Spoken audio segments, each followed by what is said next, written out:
Welcome to 50 Nights of Fright. I'm Tommy, joined by Zach. Once Hello. again. Today we are talking about Carrie, arguably the thing that launched Stephen King's career. Yeah. Movie Sissy Spacek, John Travolta. What did you think of Carrie? So I have watched the modern takes on Carrie. I've watched a couple of the movies that aren't Carrie remakes, but They're basically Carrie. they're basically Carrie. Before I'd ever watched this one, this was my first time watching this version. Okay. And man, it does everything so much better. Yeah. It does everything so much better. And I actually enjoyed what's her name? The actress in one of the more modern remakes, the one that everyone thinks Chloe of. Moretz? Yes, Chloe Grace Moretz. I enjoyed that, but then when I watched this, I was like, oh no, this is better. Even though it's older, it does feel a little bit more dated, I will say. Mm-hmm. I assume that's probably because budget was pretty small.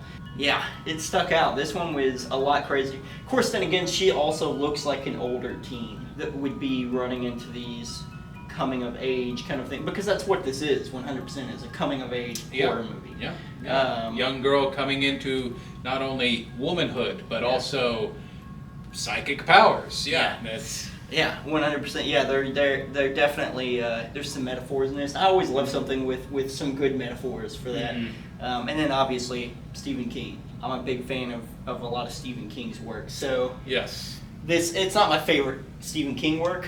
It's a solid one, especially for psychological horror, body horror almost. Not that anything crazy is happening to her body, like outrageously, but it's not like The Fly or something, but it's it's one of those really good psychological body horror where it's more of the feeling and the thought of coming into womanhood or adulthood or things like that. And also it deals with some bullying and stuff like that too, which it's just got a lot of good sub-themes as well in there. I think this movie hits a lot. I think Carrie in general hits a lot. Yeah. Of different aspects, topics, and stuff like that. Was there a scene in particular that stood out to you while watching it, or I mean, the pig blood scene? The pig blood scene. I mean, when she's going around town. Yeah. Setting fire to things. Oh yeah, just covered in the blood. Yeah, the scene of her like walking down the street, just almost Kubrick stare. Yeah.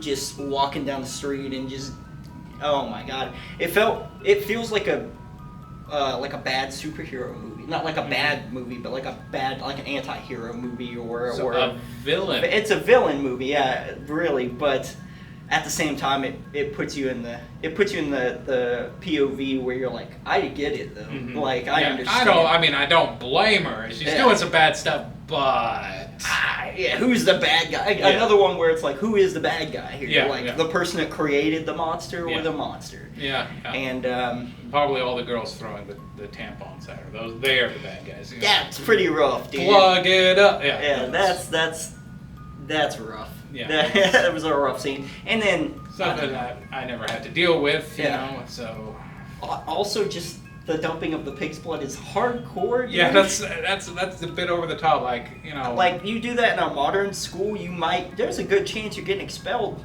Yeah, that's at pig's least. blood, but like that could be diseases, there's a bunch of sanitary issues with that on top of the fact that the bullying. It was a lot of blood. If she didn't have psychic powers to go off rip and just start demolishing people, it would have been a suicide story instead. Oh yeah. No, it's rough, and you can't help but feel bad for Carrie, while at the same time being horrified at what she's doing. So there's that, and then there's the themes of the religious extremism from her mother. I was just about to say the whole, you have the conflict of her mom as well, with Carrie gaining womanhood, but also gaining these powers and stuff that her mom is like, what? To be fair, I might turn into a religious extremist if my daughter starts, doing I things. already am. I might start, if she starts picking things up with her mind and throwing them around, I'm either going to really coddle her and be like, hey, daddy loves you. Yeah. Or or I'm gonna be like, we're going to a convent. So, based on a book, Stephen King, of course, it's an example of the epistolary novel, like Dracula, Frankenstein. It's told through journal entries, interviews, newspaper clippings. Of course, that would make for a good movie. Do you think that this was a good adaptation of that story, or do you think they should have gone a different route by telling it? I know Carrie's not rated as highly among like critics and stuff as a lot of other things, but I personally think Carrie is. I think that should be like, to me, this was the best way to do that. Not necessarily the best way to do that type of book into movie, but I just mean the best way you could have told this story. Okay. On a scale of 1 to 100, where is Carrie landing? 75. 75, all right. Pretty high up there for me, but I don't know.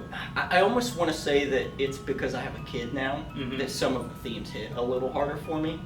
And so if you would have asked me 10 years ago where Carrie sat, I probably would have said more like 55 or 60 maybe. But I think now, especially being a father and stuff, seeing what the kid has to go through, I just was like, man. So I'd set it at 75. All right. Do you think Carrie belongs on a list like this, or would we be better suited doing something else? I think Carrie belongs on the list, especially for being one of Stephen King's early works as well. I definitely think, because you have to put Stephen King stuff on the list. He just does horror so well, and the movie adaptations of a lot of the stuff, some of those TV adaptations of some of the stuff are just so good. They belong somewhere on the list for sure, and Carrie, I think, is one of the prime examples of that. All right. Well, thank you so much for joining us once again, covering Carrie today. Be sure to tune in tomorrow where we're covering The Omen.